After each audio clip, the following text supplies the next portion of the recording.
Hello, happy campers. I'm glad to see you back here this week. I was thinking this week about transition and how it applies to camping, a cross-country move, being a part-time nomad or a full-time nomad. And full-time nomad, they have to transition sometimes every day. And weather comes rolling in and they have to change their route that they were going to travel on. And maybe a campground is too crowded or they cannot find BLM land. And it's just a lot of transitioning. And if you move cross country, that's a big transition. And we can have big transitions and small transitions. And I think it's really important that we learn to navigate that. Webster's definition of transition is processing from one condition or state into another, or simply undergoing changes. We're not in the old place, but we're not yet in the new, or we're not settled yet, we haven't adapted, we're just kind of hanging out in that in between. I see transition as like launching in a ship. You launch and you get out in the middle of the ocean. You've left land behind you, but you can't see the land where you're headed. You cannot see your destination yet. So you're just out in the seas. Seems like you're floating around, and sometimes it feels like you're lost. So as we have gone through major transition from 2020, a lot of us lost jobs, we got divorced, or we got married, or there was the birth of a child, or our finances changed, we got laid off, or we started a new job. All of these changes can bring such a disruption into our lives. So knowing this, we get to choose how we're going to respond to the changes in our lives. We can fight and resist change, or we can embrace change. But usually there is a process of transition even in that. But how quickly we get through or how good we feel during transition, I believe depends entirely on our attitudes and our thinking. Transition transforms us, and everybody's process is completely different. And everybody's personality is different on how they react to change. I personally love change. That's why I'm a nomad. I like to travel and adventures of camping and roller coasters and all the thrill things. I like things to move and be fast. If it's not changing, I get restless. So I'm probably not the norm. Most people probably don't enjoy change, but life seems to force change upon us. It's messy, and we got to know how to roll. Change is disruptive. It forces us from out of our sleep to wake mode. We have to reassess, reevaluate, reprioritize things in our lives, and it can force us to grow. Personal growth is highly valuable to me, and no matter how painful it's been, usually I look back and say, I never want to go through that again, but I can see the benefits that came out of that. No matter how painful, I do love growth. We as humans like to feel like we're in control. But even wonderful changes can be disruptive. Just ask the parents of a newborn. Yes, it's a beautiful gift, a joy, but they disrupt an entire household's routine and sleep. So even good changes require adaptability, flexibility, and just patience. We all go through transition in life, but what do you do while you're in transition? Well, there are 4 things that I usually do. I'm looking back and I jotted down a few things that got me through it. And I noticed that through transition, the first thing I would do would be to purge. Now I'm going to give an analogy of moving into a new home since I've done that so many times. But when you move into a home, and I hope you trek with me the symbolism here for our lives, a new home requires purging. It's what people usually do. They'll have a garage sale if they're moving, and they're just going through things that they don't use anymore. It's a great opportunity to clean house. So in the new place, I'm usually having some grief over the loss of the old, even if I'm excited about the new. So grief can be tears, confusion, anger, sorrow, not knowing what is going on, feeling like you're in a big fog. And during this time, though, of purging because of a change in my life, it can be a wonderful thing, even though painful, because I'm looking at my life in a completely different way. I'm stepping back and I'm viewing it through different eyes. The second thing that I do during transition has to do with curiosity. I want to know what's going on. I want to know how this is affecting me. I want to know my future. What's going to be different in this phase than the last phase? And the third thing that I do during transition is all about regrouping. When you were a kid, did you ever do this, or will you admit to this? It's really a mean thing, but I did it as a kid. You come up on an anthill and you're just so fascinated with how they're busy and they're working and they're building, and you just take your foot, I know it's mean, you take your foot and you kick dust up and you collapse their tunnels and you just want to see what happens.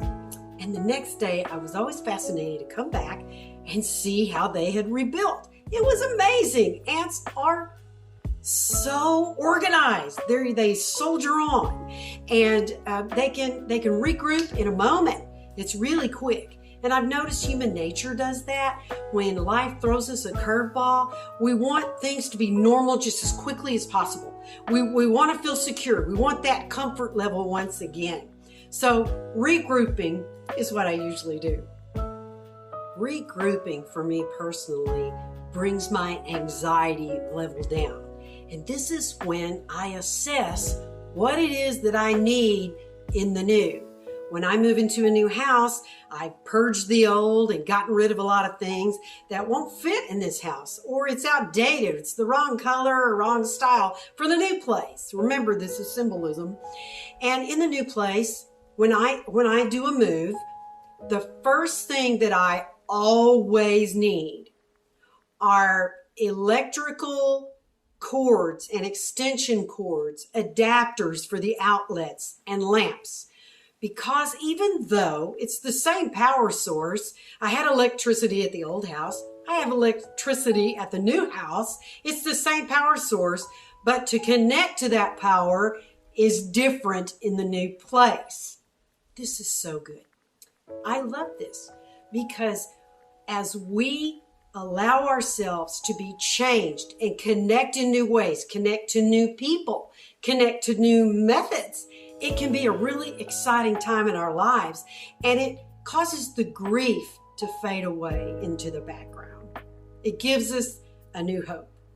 A wonderful thing about regrouping and being in transition is that now you have the freedom to be creative. Maybe there were things in your life at the old place that were restrictive and you felt contained and you felt like you had a lid on you. And in the new place, you have the opportunity to completely revamp everything and reinvent your life. You can choose, hey, what could I do here that I couldn't do there? Who can I be here that I couldn't be back then? Because we're constantly, hopefully, growing in this life. And so we need to give also ourselves permission to change, and we need to give others permission to grow and change. Don't try to keep people at the level they've always been. That's not really how life works. And if you really want to be helpful to them, you can encourage them in their growth, even if it means they're not around you much anymore. Because you know, when we sow good things, we reap good things. And there are always new connections and new friendships that will come along at the place and time that they need to in our lives. The fourth and final thing that I usually do during a transition is to try to be generative. Take what I've learned through the pain and the pleasantries and try to help somebody else. Hopefully today I'm saying something that resonates with you that might help you through your transition. There are people that helped me in this last season that I've never met and may never meet. They were online or I downloaded their book, and maybe one thing that they said really got me through. They were like the raft that kept me buoyed up and kept me from drowning in those rough, uncharted seas of transition that I was in. And I hopefully want to do that for others. This last season of 5 years was one of the hardest that I have ever been through. And I always thought that what I went through in my 20s, I'm about 28, 29, was the hardest thing. Naive. I didn't know, but it has been so difficult, and I am so grateful for those that could speak into my life, maybe not even knowing it. But when I was in my 20s, I thought I'd share this with you because it was a huge transition for me. I was in depression. I was going through a divorce. I had 2 little boys, 3 and 5, precious boys, and life didn't go like I thought it was going to. And it really ripped the rug out from under me. And I was too immature to know that I'd be okay and that I would smile and laugh once again and have a great life. I didn't know that. I thought my life was over. I went into depression and for about 1.5 years was on meds that really weren't helping. And one night everything culminated. And I took a bottle of pills and I swallowed them. And it ended up, I had to have my stomach pumped, which is not fun. And they highly suggested that I go check into a private hospital for people in rehab and people that had tried to end their life. At that time, I couldn't see clearly, and I just wasn't mature enough, like I said, to really navigate all of that. So I went into a private hospital. I was humiliatingly strip searched. They lock you up, kind of like prison, and you only get to walk outside if you earn merits. So I was there for 6 weeks, and it's interesting to me that even though my therapist and psychiatrist, both of them helped me very much, the main help I got was from the other patients because I found out that I wasn't alone. You're not alone. People care about you even if you can't see it. And I had believed the lie that nobody cared, nobody would even miss me. In fact, they'd probably be rejoicing that I was gone. And that's just such a big fat lie. But when you're in it, you know. So I started getting better because when I'm around people, my extroverted side comes out and I just feel like people are just a great opportunity to have joy and laugh. So I told them stories on the farm when our little baby pigs froze, and it's so sad, but the way I said it, they were all dying laughing because I was the country bumpkin on the block. But it was just a fun time in the middle of this horrific thing I was going through. And as I laughed, I got better and better.